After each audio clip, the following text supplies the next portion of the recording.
The foundation of the Turkmen. You should know, whatever I am building is, in fact, the core of the earth. It will always be free. This is the foundation of the Turkmen. Enemies confronting them lose all their hopes. You should know, out of steel is made this Turkmen fortress.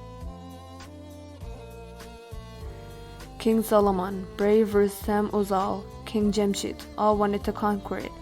No Shah's evil will damage it even when an army of 100,000 soldiers assault daily.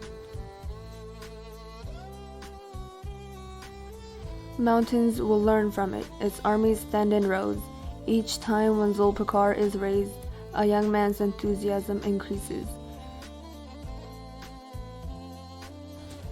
If Teke, Yomut, Yazyr, Goklen, and residents of Ahal are together united, flowers will start to blossom when they march together.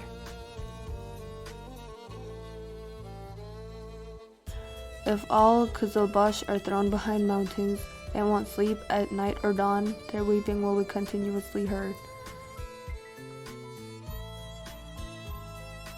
If a hunter steps forward, he won't succeed. He won't be able to lure Turkmen children into his hostage. The wise are numerous in the Turkmen land, as are events worth celebrating. Its brave people are men of the world, and their hearts are open. Magtymguly keeps saying, there is no evil in their hearts, for the Almighty takes care of this land with His blessings.